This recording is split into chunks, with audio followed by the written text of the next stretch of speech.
नमस्कार साथियों, आपका स्वागत है जय बजरंग इंस्टीट्यूट पर। जैसा कि आपने थंबनेल पर देखा, आज हम चर्चा करने वाले हैं 1857 की क्रांति के बारे में।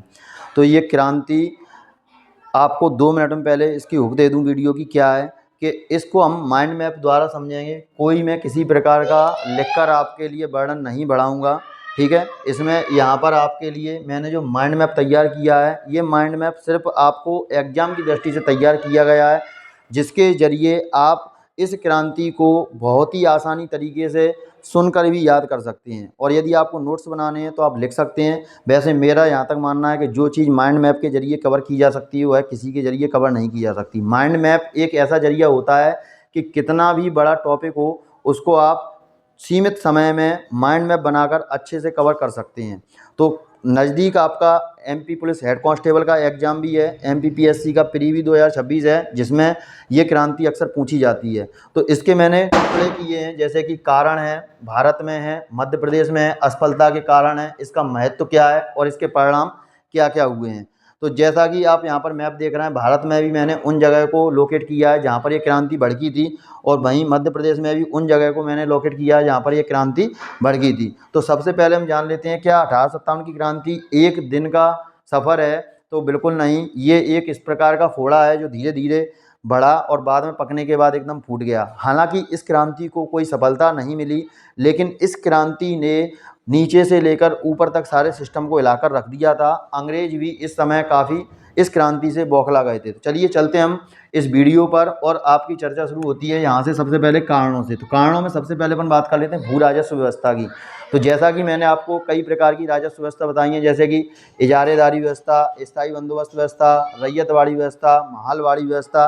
तो इन व्यवस्थाओं के तहत क्या था, जनता से अधिक कर वसूला गया, और फलस्वरूप क्या हुआ, धीरे धीरे क्रांति ने अपना रूप यहाँ पर उग्र धारण कर लिया। जैसे कि अपन बात कर लेते हैं, तुम्हारी सबसे पहले कौन सी है, इजारेदारी व्यवस्था है, ठीक है। कौन लेके आया, वारेन हेस्टिंग।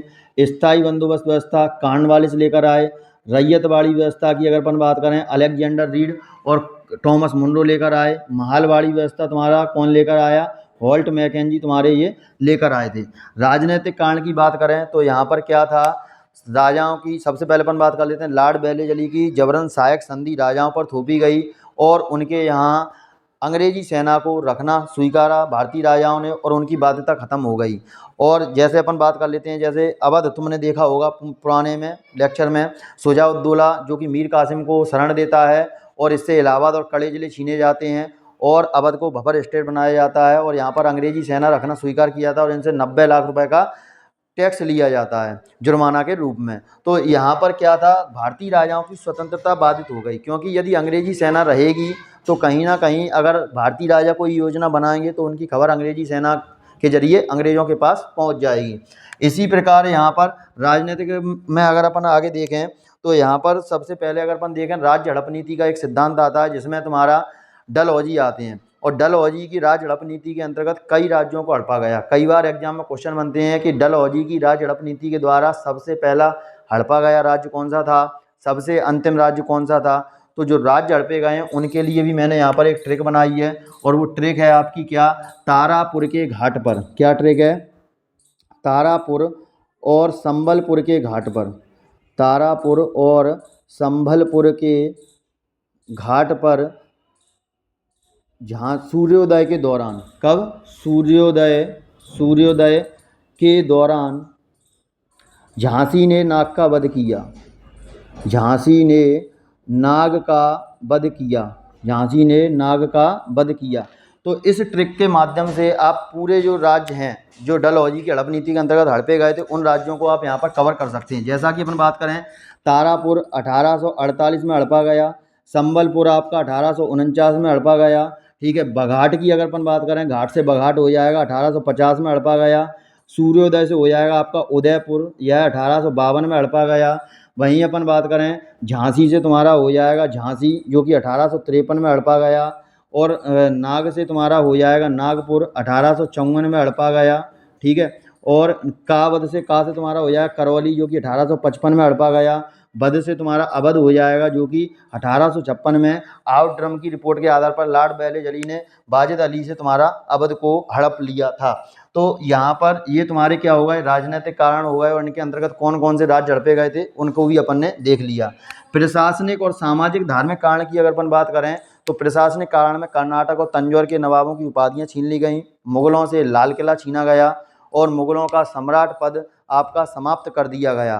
सामाजिक और धार्मिक में अगर अपन बात करें तो अंग्रेजों द्वारा इनकी धार्मिक रीतियों पर प्रहार किया गया, जैसे कि 1813 में अपन बात करें चार्टर एक्ट के तहत शिक्षा के लिए 1 लाख रुपए खर्च किए गए और वहीं बड़ी मात्रा में धर्म परिवर्तन कराया गया, ईसाई मिशनरियाँ भी आईं और जिसके तहत अपन देखें कई परिवर्तन हुए, जैसे कि तुम्हारा विधवा विवाह है, सती प्रथा है, बाल विवाह है, नर बलि प्रथा है, शिशु बलि प्रथा है, इन पर रोक लगाई गई और भारतीयों ने क्या समझा कि ये हमारे धार्मिक मामलों में भी अब हस्तक्षेप करने लगे हैं। इसके बाद सामाजिक धार्मिक योग्यता में धार्मिक सुधार में अगर अपन देखते हैं तो 1850 में एक धार्मिक नियोक्ता अधिनियम लाया गया, जिसके तहत ये घोषणा कर दी गई कि पैतृक संपत्ति का मालिक वही होगा जो ईसाई धर्म ग्रहण करेगा। तो यहाँ पर अब ये भी बाध्यता हो गई कि अगर ये आप ईसाई धर्म धारण करते हैं तो ही आपने अपने पिता की जो संपत्ति है, जैसे कि राजा का बेटा राजा बनता है तो वो तभी बन पाएगा जो वह ईसाई धर्म धारण करेगा। तो ये आपका था सामाजिक धार्मिक कारण। कृषि का व्यवसायीकरण की अगर अपन बात करें तो कृषि के व्यवसायीकरण में सबसे पहले अगर अपन बात कर लेते हैं, इंग्लैंड में जैसे कि अपन ने पीछे देखा था औद्योगिक मशीनों का विकास हो चुका था, जैसे water tube engine, steam machine, कपड़ा बनाने की मशीन, ये सारे के सारे जब विकास हुए तो भारत से कच्चा माल कम कीमतों पर खरीदा गया और तैयार माल करके भारत में कम कीमतों पर बेचा गया। जैसे कि अगर अपन बात करें हाथ से बुनी हुई साड़ी में काफ़ी समय लगेगा, जबकि वही साड़ी यदि मशीन द्वारा बनाई जाए तो उसमें समय भी कम लगेगा और उसकी कीमतों में भी काफ़ी इजाफा होगा, क्योंकि उसमें श्रम कम लगेगा, जबकि हाथ से बनाने में श्रम ज़्यादा लगता है। तो जब कम कीमतों पर माल भारत में बिका तो इससे क्या हुआ, भारत के हस्तशिल्प उद्योग धंधे नष्ट हो गए। स्वाभाविक सी बात है, यदि कोई शर्ट 250 रुपये की मिल रही है और उसी क्वालिटी की शर्ट भले ही थोड़ी उससे 19-20 हो और वही अगर आपको 150 रुपये में मिल जाए तो आप सबसे पहले उसी को खरीदोगे। तो यही कारण यहाँ पर हुआ कि भारतीय उद्योग धंधे जो हस्तशिल्प उद्योग धंधे थे वो नष्ट हो गए और इनसे जुड़ा हुआ समुदाय जो किसानी समुदाय था वह उद्योग धंधों को छोड़कर अपने पैतृक काम यानी कि किसानी करने लगा। जब गांव में जनसंख्या बढ़ी, लोग किसानी करने लगे तो कृषि पर दबाव पड़ा। दबाव कैसे पड़ा, सभी ने एक जैसी खेती करना स्टार्ट कर दिया। यदि कोई गेहूं का उत्पादन कर रहा है तो उसने गेहूं का किया, किसी ने चावल का उत्पादन करना है तो चावल का उत्पादन किया, यदि कोई कपास निर्मित कर रहा है तो कपास का उत्पादन किया। लेकिन एक समय ऐसा आया जब इन चीज़ों की मात्रा, खाद्यान्न की मात्रा अत्यधिक बढ़ गई तो इनकी कीमतों में गिरावट आ गई। स्वाभाविक सी बात है, यदि कोई चीज़ अगर ज़्यादा उत्पन्न हो तो उसकी कीमतों में गिरावट आएगी। अब ये इतना सारा अनाज या खाद्यान्न उत्पन्न करने के बाद घर पर तो रख नहीं सकते हैं क्योंकि ये ख़राब भी होगा, तो इन्होंने जितना खाना था उतना तो रखा, बाद बाकी का सामान ये बेचने के लिए निकल गए। और ख़रीदार कौन थे, अंग्रेज़ थे। अंग्रेज़ों ने जब देखा कि ये अपनी मर्ज़ी से अपनी गर्ज पर सामान बेच रहे हैं तो इन सामान खाद्यान्नों को इन्होंने कम कीमतों पर ख़रीदा। बाद में जब भारतीयों को इनकी आवश्यकता हुई तो इन्हीं को दुगनी कीमत पर बेचा। इसी को अपन कहते हैं तुम्हारा कृषि का व्यवसायीकरण। वहीं अपन बात कर लें आर्थिक कारणों की, तो आर्थिक कारण में तुम्हारे कई कारण थे। आर्थिक कारण में तुम्हारे जैसे अपन बात कर लें, तुम्हारे कौन सी आ गई, यही तुम्हारी भू राजस्व व्यवस्था आ गई। ठीक है। सैन्य व्यवस्था में अगर अपन बात करें तो सैन्य व्यवस्था में तुम्हारा क्या था, भारतीयों की नियुक्ति तुम्हारी की गई थी। वह कैसे की गई थी, 5:1 के अनुपात में की गई थी। मतलब 5 भारतीय सैनिक होंगे और एक आपका ईस्ट इंडिया कंपनी द्वारा नियुक्त किया हुआ कोई एक इनका बंदा होगा। और यहाँ पर इनमें भेदभाव किया गया। भेदभाव कैसा किया गया कि भारतीयों को सिर्फ सूबेदार पद तक ही पोस्ट दी जाती थी, जबकि अंग्रेज अधिकारियों को इनसे ऊंची पोस्ट दी जाती थी। जैसा कि आपने यंग बंग आंदोलन में देखा, मैंने आपको पढ़ाया था कि हेनरी लुइस विवियन डेरोजियो द्वारा तुम्हारा रैयतों की सुरक्षा, जमींदारों का विरोध और भारतीयों की उच्च पदों पर नियुक्ति के लिए आंदोलन चलाए गए थे, जो कि फ्रांस की क्रांति से काफ़ी प्रभावित थे।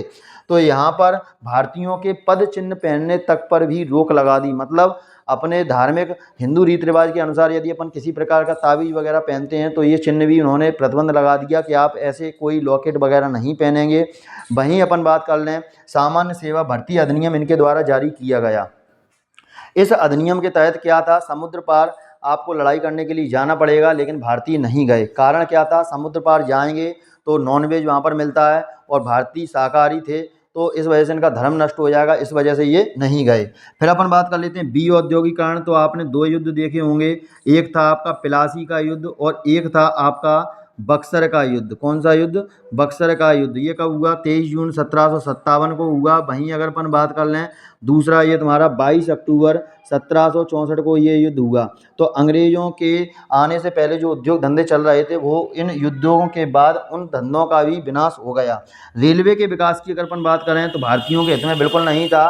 कच्चा माल बंदरगाहों तक ले जाने के लिए इसका उपयोग किया गया। जैसे कि यहाँ पर पश्चिमी घाट है, यहाँ पर पूर्वी घाट है, तो यहाँ पर ये रेलवे के माध्यम से माल लाते और यहाँ पर जहाज़ों में माल लोड करके यहाँ से ये विदेश निकल जाते थे। ठीक है, तो ये तुम्हारा एक तरीके से भारतीयों को चूतिया बनाया गया और उनसे प्रति वर्ष 10 लाख रुपए वसूले गए। कई बार क्वेश्चन आता है कि रेलवे का विकास कब हुआ, पहली रेल कब चली?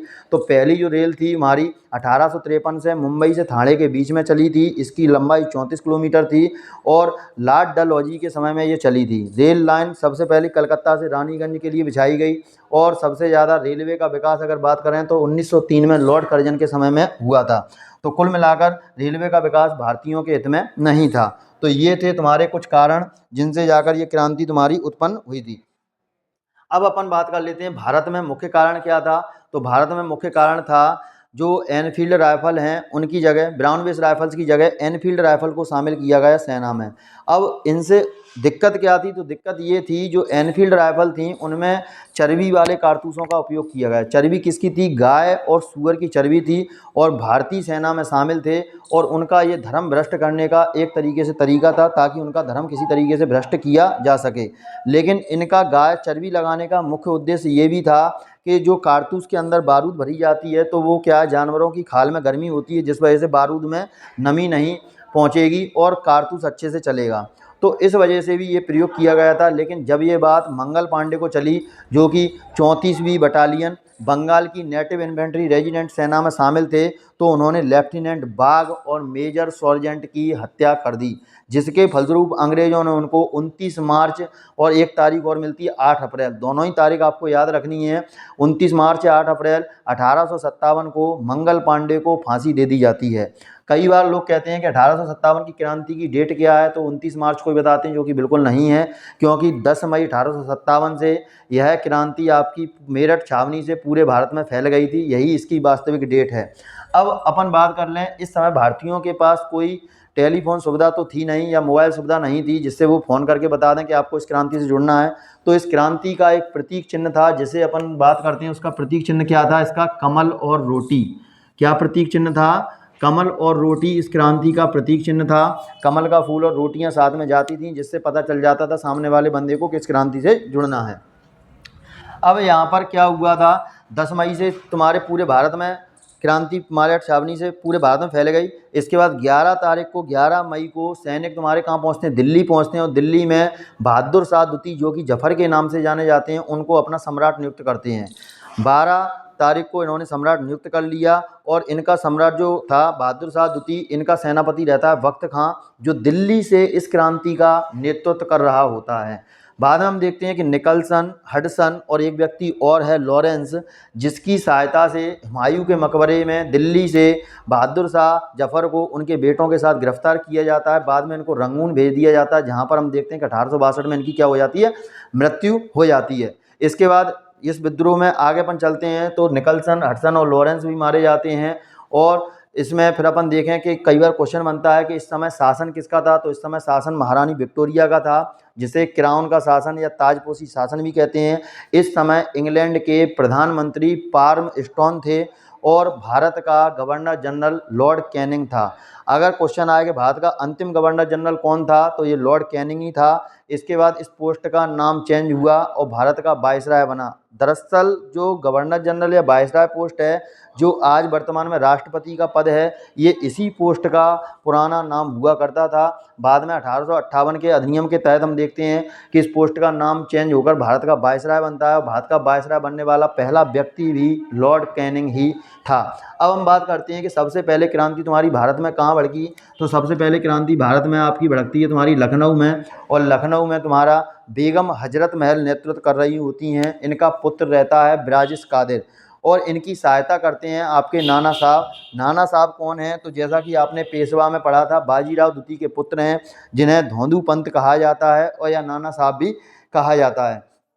तो यहाँ पर ये इनकी सहायता करते हैं। और ये दोनों कौन कौन रहते हैं तुम्हारे, बेगम हजरत महल और नाना साहब। वर्सेज में तुम्हारा कौन रहता है, वर्सेज में रहता है तुम्हारा हेनरी लॉरेंस। हेनरी लॉरेंस आपका इस युद्ध में मारा जाता है। और इनके बाद अगला जो अधिकारी आता है वह है तुम्हारा कैंपबेल। कैंपबेल इन दोनों को हरा देता है और बेगम हजरत महल तुम्हारी नेपाल भाग जाती हैं। कहाँ भाग जाती हैं, नेपाल भाग जाती हैं। अब चूंकि इसके बाद कैंपबेल तुम्हारा आक्रमण करता है कानपुर पर। कानपुर पर आक्रमण करने का मेन रीजन क्या था, नाना साहब ने इनकी मदद की थी। और कानपुर में आपको ध्यान हो 1818 में बिठूर किसको भेजा जाता है, बाजीराव द्वितीय को भेजा जाता है पेंशन देकर, ठीक है। और पेशवा पद समाप्त होता है। तो यहाँ पर कौन कौन रहता है कानपुर में, बाजीराव द्वितीय रहते हैं। कौन कौन रहता है, बाजीराव द्वितीय रहते हैं प्लस नाना साहब रहते हैं, साथ में एक व्यक्ति और रहता है तात्या टोपे। कैंपबेल इन सभी को पराजित करता है और ये जीत जाता है। बाजीराव द्वितीय का पुत्र जो नाना साहब है ये भी तुम्हारा नेपाल भाग जाता है। तात्या टोपे की अगर अपन बात करें, इनका अन्य नाम रामचंद्र पांडुरंग इनका अन्य नाम है। ये गनीमी कावा पद्धति में निपुण थे, यानी कि गोरेला युद्ध पद्धति या अपन जिसे कहें भेष बदलकर इन्होंने क्रांति में अपना समर्थन किया। और ये क्रांति के अंत तक ये बने रहे। बाद में इनको धोखे से इनकी मृत्यु करवा दी जाती, जिसको हम आगे पढ़ेंगे। अब तात्या टोपे की अगर अपन बात करें तो ये तुम्हारे रानी लक्ष्मीबाई के गुरु भी हैं। इसके बाद क्रांति तुम्हारी कहाँ भड़कती है, तो ये क्रांति तुम्हारी 4 जून 1857 में झांसी से भड़क जाती है। कारण इसका क्या था कि यहाँ पर झांसी के जो सम्राट थे या जो राजा महाराजा थे जिनका नाम है गंगाधर राव नेवालकर, जिनको इनकी मृत्यु होती है 1853 में और झांसी को हड़प लिया जाता है, ठीक है। तो यहाँ पर अपन बात कर लेते हैं, ये गंगाधर राव नावेलकर की जो पत्नी रहती हैं रानी लक्ष्मीबाई। अब इनके बारे में अगर अपन थोड़ी बात करें तो इनके बचपन का नाम था मनु या मणिकर्णिका के नाम से भी इनको जाना जाता है।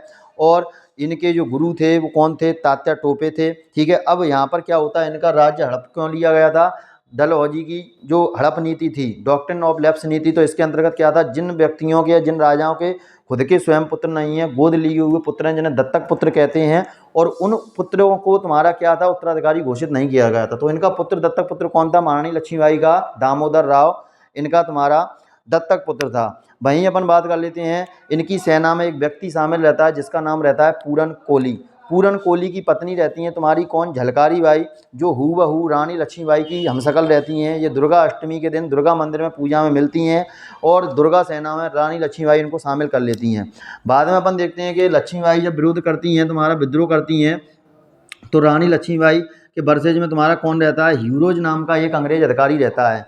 तो यहाँ से ये तुम्हारा कहाँ जाती हैं, तो ये यहाँ से आती हैं तुम्हारा 14 जून को कहाँ आती हैं, मध्य प्रदेश में आती हैं। मध्य प्रदेश में कहाँ आती हैं, मुरार छावनी में ये आती हैं। और पीछे झलकारी बाई इनको धोखा देने के लिए रह जाती हैं। जब ह्यूरोज इनसे युद्ध लड़ता है तो ये सोचता है कि यही रानी लक्ष्मीबाई हैं, लेकिन दरअसल वो कौन रहती हैं, तुम्हारी झलकारी बाई रहती हैं। और वो लड़ते हुए अपने प्राण त्याग देती हैं, वीर गति को प्राप्त हो जाती हैं। अब 14 जून 1857 को झांसी की रानी लक्ष्मीबाई का मुरार छावनी मध्य प्रदेश में आने का उद्देश्य क्या था, तो इन्होंने ह्यूरोज से लड़ाई के दौरान जीवाजी राव सिंधिया को मदद के लिए पत्र लिखा था, लेकिन जीवाजी राव सिंधिया ने इनकी मदद करने से इनकार कर दिया और अपने जो मंत्री थे दिनकर राव उनके साथ ये आगरा चले गए। जब रानी लक्ष्मीबाई और तात्या टोपे को ये बात पता चली तो इन्होंने सीधा कूच कहाँ किया, इन्होंने मुरार छावनी में कूच किया और ग्वालियर किले पर आक्रमण कर दिया। अब ग्वालियर किले पर आक्रमण करा तो यहाँ पर जीवाजी राव सिंधिया का एक खजांची रहता है जिसे अपन बोलते हैं अमरचंद भाटिया।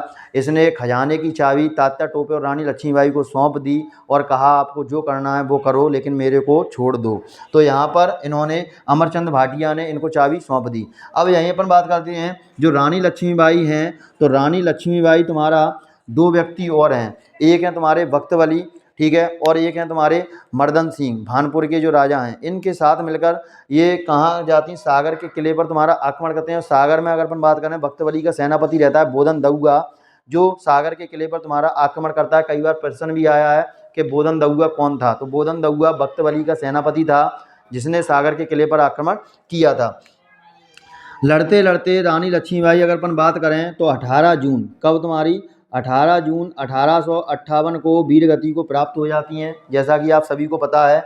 इसके बाद जो इनके गुरु रहते हैं तात्या टोपे, और तात्या टोपे तुम्हारे क्या होते हैं, यहाँ से भाग जाते हैं कहाँ, तात्या टोपे भागते हैं यहाँ पर शिवपुरी में। और शिवपुरी में नरवर के राजा रहते हैं कौन, मानसिंह। नरवर के राजा कौन रहते हैं आपके, मानसिंह रहते हैं। इनसे मदद के ये गुहार करते हैं, लेकिन मानसिंह इनको धोखा दे देते हैं और इनको धोखे से गिरफ्तार करवा देते हैं। वहीं अपन देखते हैं इस समय शिवपुरी के एक न्यायाधीश रहते हैं जिनका नाम है कैप्टन बांग, और कैप्टन बांग के द्वारा 18 जून 1859 को तात्या टोपे को फांसी दे दी जाती है।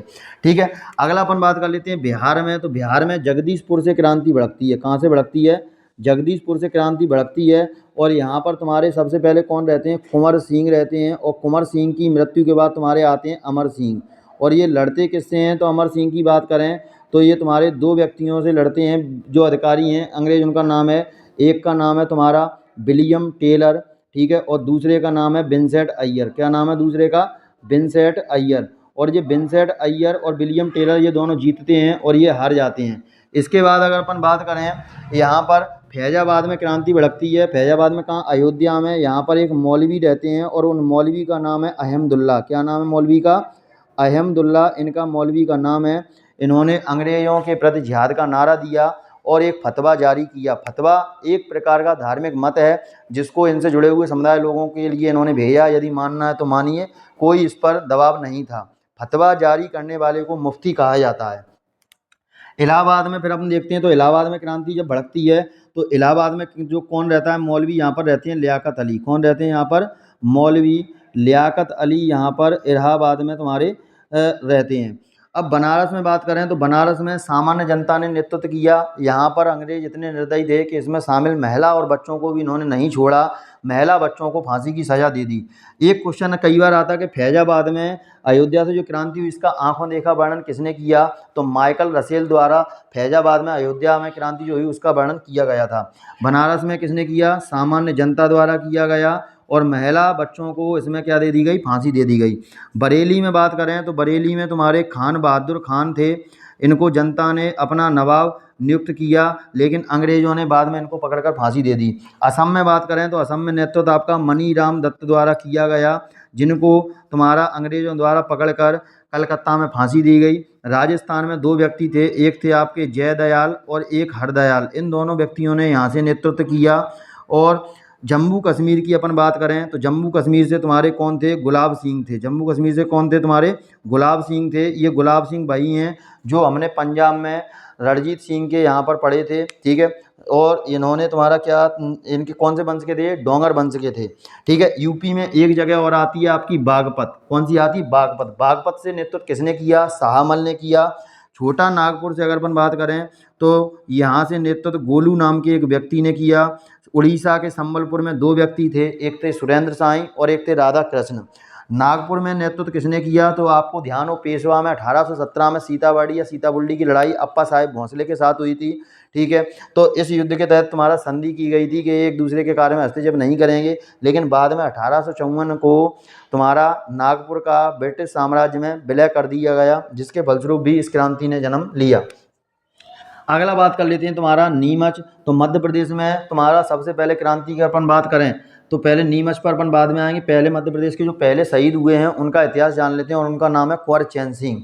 तो 1818 की बात है। 1818 में तुम्हारे कुंवर चैन सिंह जो कि तुम्हारे कहाँ के थे? कुंवर चैन सिंह तुम्हारे, ये देखिए यहाँ पर ये राजगढ़ है और राजगढ़ में एक रियासत थी आपकी, कौन सी? नरसिंहगढ़ रियासत। कौन सी रियासत थी? नरसिंहगढ़ रियासत थी। और इसके तुम्हारे राजा कौन थे? कुंवर चैन सिंह यहाँ के राजा थे। तो इनका अंग्रेज़ों के साथ मतभेद चल रहा था। मतभेद का कारण क्या था? यहाँ अगर मैं आपको बता दूँ, ये वाला जो एरिया है, ये वाला एरिया जो है इसमें लगभग 18 से 20 ज़िले आते हैं, ठीक है। तो ये एरिया आपका जो 18 से 20 ज़िले आते हैं इसको बोलते हैं अपन मालवा क्षेत्र, और नीचे वाले क्षेत्र को अपन बोलते हैं निमाड़ क्षेत्र। तो मालवा के शासक ने अंग्रेज़ों के गवर्नर से एक सुरक्षा संधि कर ली थी, कहा कि हम ठीक है आपके साथ विलय करने के लिए तैयार हैं, लेकिन जो नरसिंहगढ़ के राजा थे कुंवर चैन सिंह, इन्होंने स्पष्ट रूप से मना कर दिया कि मैं आपके साथ शामिल नहीं होऊंगा। तो यहाँ पर अपन देखते हैं कुंवर चैन सिंह के तुम्हारे दो मंत्री रहते हैं, एक हैं तुम्हारे आनंद राम बख्शी, ठीक है, आनंद राम बख्शी, और दूसरे रहते हैं रूपराम बोहरा। कौन रहते हैं तुम्हारे? रूपराम बोहरा यहाँ पर रहते हैं। तो ये प्रधानमंत्री अपन का मंत्री इनके थे, लेकिन जब अंग्रेजों के साथ इनकी वार्तालाप हो रही थी तो अंग्रेजी गवर्नरों का पक्ष ले लेते हैं। तो बाद में अपन देखते हैं कि कुंवर चैन सिंह रूपराम बोहरा की हत्या कर देते हैं, और इनका जो भाई रहता है आनंद राम बख्शी, ये बंगाल के गवर्नर को खबर भेज देता है कि मेरे भाई को इसने मार दिया। तो बाद में हम देखते हैं कि 24 जून 1824 को सीहोर में दशहरा गार्डन में कुंवर चैन सिंह का अंग्रेज़ों के साथ में युद्ध होता है और ये घायल हो जाते हैं और यहाँ पर ये वीरगति को प्राप्त कर लिए जाते हैं। तो मध्य प्रदेश के पहले शहीद के रूप में कुंवर चैन सिंह को जाना जाता है। कहाँ पर मृत्यु हुई? सीहोर में दशहरा गार्डन में। इसके बाद अपन बात कर लेते हैं क्रांति मध्य प्रदेश में 3 जून से भड़की। 3 जून में नीमच से भड़की, जैसा कि आप यहाँ पर आप मैप में देख रहे हैं नीमच में। तो यहाँ पर 2 व्यक्ति रहते हैं, एक व्यक्ति रहता है आपका मोहम्मद अली बेग और दूसरा रहता है हीरा लाल। ये दोनों अंग्रेज़ों के रेजिडेंट पर आक्रमण करते हैं, आग लगा देते हैं। बाद में फिर अपन देखते हैं ये क्रांति तुम्हारी कहाँ आती है, मुरार में। कब आती है तुम्हारी? 14 जून को आती है, जैसा कि हमने यहाँ पर पढ़ा था। झांसी की रानी आई थी 14 जून को, ठीक है। अब यहाँ पर फिर अपन आते हैं, ये क्रांति आती है तुम्हारी कहाँ? 1 जुलाई को इंदौर में आ जाती है। कहाँ आ जाती है? 1 जुलाई को इंदौर में। इंदौर में तुम्हारा कौन रहता है? अहिल्याबाई होलकर रहती हैं और तुकोजी होलकर रहते हैं। ये दोनों व्यक्ति क्रांति में शामिल होने से मना कर देते हैं। फिर हम बात करते हैं इंदौर में ही एक जगह है दीपालपुर, जहाँ से भागीरथ सिलावट, और इंदौर में महू से तुम्हारे शहादत खां, ये दोनों क्रांति का नेतृत्व करते हैं और अंग्रेज़ों के रेजिडेंट पर हमला करते हैं, उनके शस्त्रागार में आग लगा देते हैं। यहाँ पर एक अंग्रेज़ अधिकारी रहता है डूरंड, जो भागकर चला जाता है कहाँ? भोपाल। कहाँ चला जाता है तुम्हारा? भोपाल। और भोपाल में बेगम रहती हैं सिकंदरा जहाँ बेगम, जो इनकी मदद कर देती हैं। बाद में ये तुम्हारी क्रांति सितंबर में अपन बात करें, सितंबर 1857 में कहाँ पहुँचती है? जबलपुर पहुँचती है। और जबलपुर, जैसा कि मैप में आप यहाँ पर देख रहे हैं, जबलपुर में यहाँ पर कौन कौन नेतृत्व करता है? तो मंडला से अगर अपन बात करें शंकर शाह और उनके पुत्र रघुनाथ शाह। वहीं रामगढ़ से अपन बात करें तो तुम्हारी अवंती बाई और उनकी सहायिका जो रहती हैं तुम्हारी कौन? गिरधारी बाई, ये नेतृत्व कर रहे होते हैं।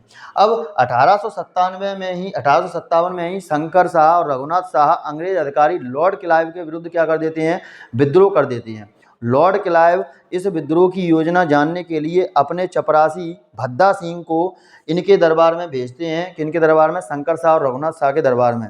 भद्दा सिंह संत वेश धारण कर जाता है, क्योंकि इसको पता था कि शंकर शाह और रघुनाथ शाह ब्राह्मणों का काफ़ी सम्मान करते हैं, उनको आदरपूर्वक भोज वगैरह कराते हैं और बदले में दान दक्षिणा भी देते हैं। तो जब ये इनके महल में प्रवेश करता है तो वहाँ पर एक द्वारपाल रहता है जिसका नाम रहता है खुशाल चंद्र, और खुशाल चंद्र की सहायता से महल में प्रवेश करते हैं। वहाँ पर इनको भोज कराया जाता है, जिस प्रकार जैसे हमारे घर में कोई ब्राह्मण वगैरह आते हैं तो हम तरीके से भोज कराते हैं, बाद में हम आपस में एक दूसरे वार्तालाप कर रहे होते हैं। तो इसी तरह यहाँ पर शंकर शाह रघुनाथ शाह लॉर्ड क्लाइव के विरुद्ध योजना बना रहे होते हैं, जिनको तुम्हारा ये भद्दा सिंह सुन लेता है। बाद में लॉर्ड क्लाइव को जाकर ये बता देता है। लॉर्ड क्लाइव क्या करते हैं? शंकर शाह और रघुनाथ शाह को पकड़ते हैं और तोप के मुंह से बांधकर इनको उड़ा देते हैं। बाद में हम देखते हैं इनकी पत्नी रहती है शंकर शाह की फूल कुंवर, जो कि पुत्री है आपकी लोटन सिंह की। ये तुम्हारा अपने मंत्री के साथ मिलकर त्रिकुट का निर्माण करती है और इस 1857 की क्रांति में ये शामिल हो जाती है। अब बात करते हैं तुम्हारा जबलपुर के बाद तुम्हारा चलते हैं हम गढ़ी अम्बा पानी में, जो कि रायसेन में है। तो यहाँ के जमींदार रहते हैं तुम्हारे कौन? फाजिल मोहम्मद, आदिल मोहम्मद और आमिल खान। इन पर तुम्हारा अंग्रेज अधिकारी ह्यूरोज आक्रमण करता है और फाजिल मोहम्मद को पकड़कर राहतगढ़ किले में फांसी दे देता है। तो यहाँ पर आदिल मोहम्मद की सहायता तात्या टोपे और रानी लक्ष्मीबाई करते हैं, क्योंकि देखो ये 1859 और 58 में मरे थे, लेकिन ये उनसे मरने के पहले की बात है, ठीक है। अब इसके बाद यहाँ पर क्या होता है? सीहोर में अगर अपन बात करें तो सीहोर में तुम्हारे 2 व्यक्ति रहते हैं, एक महावीर कोट और एक बाली शाह।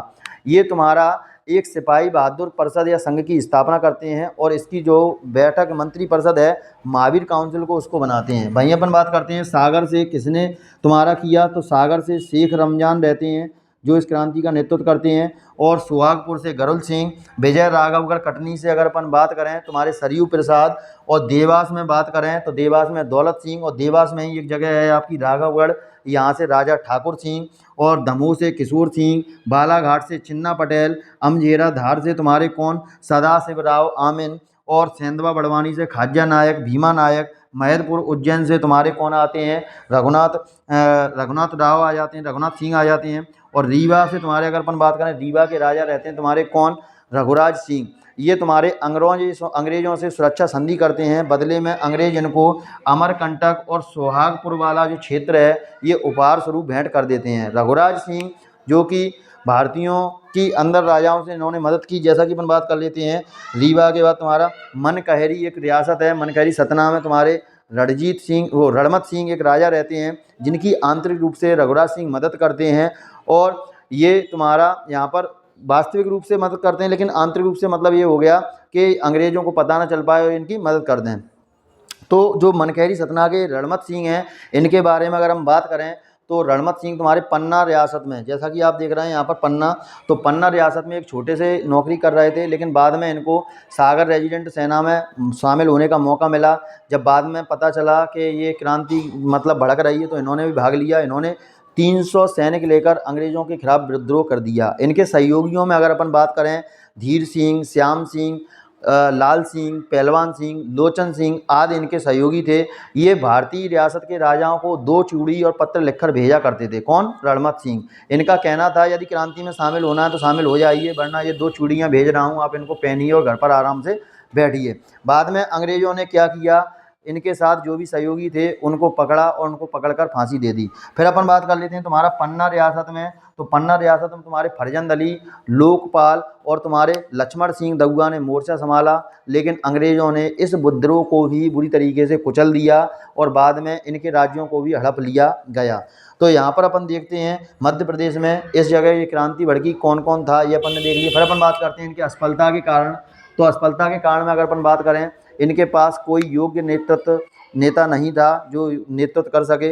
दूसरा, आधुनिक वर्ग और शिक्षित वर्ग, या अपन बात करें जो शिक्षित वर्ग है और जमींदार वर्ग है, ये दोनों अलग अलग रहे। कारण क्या था, 1818 में जब अंग्रेज़ों ने शिक्षा के लिए तुम्हारा 1813 में चार्टर एक्ट के तहत शिक्षा के लिए 1 लाख रुपए खर्च किए, तो उनका कहने का मतलब क्या था, भारतीय वेशभूषा में तुम्हारे अंग्रेज दिखें, विचार से अंग्रेज रहें, लेकिन तुम्हारा अंदर से भले ही वो भारतीय रहें। तो इस वजह से जो लोग पढ़ लिख गए थे तो वो इस क्रांति में शामिल नहीं हुए। ठीक है। दूसरा अपन बात कर लेते हैं, भारतीयों के पास आधुनिक हथियारों की कमी थी, क्योंकि अंग्रेजों के पास तो तोपें वगैरह थी, इनके पास क्या था, कुछ नहीं था। ठीक है। तो ये तुम्हारे इनकी असफलता के कारण में एक बात अपन और जान लें, जो तुम्हारे भारतीय राजा थे जैसे कि जीवाजीराव सिंधिया हैं, ठीक है, टीकमगढ़ की रानी लड़ई सरकार हैं, और सिकंदरा जहाँ बेगम है भोपाल की, ठीक है, अजयगढ़ रियासत के राजा वगैरह हैं, जैसे तुम्हारे चरखारी के रतन सिंह हैं। तो अगर इन राजाओं ने तुम्हारा क्रांतिकारियों का साथ दिया होता तो ये क्रांति पूर्ण रूप से सफल होती, ना कि असफल होती। एक तरीके से अगर अपन बात करें,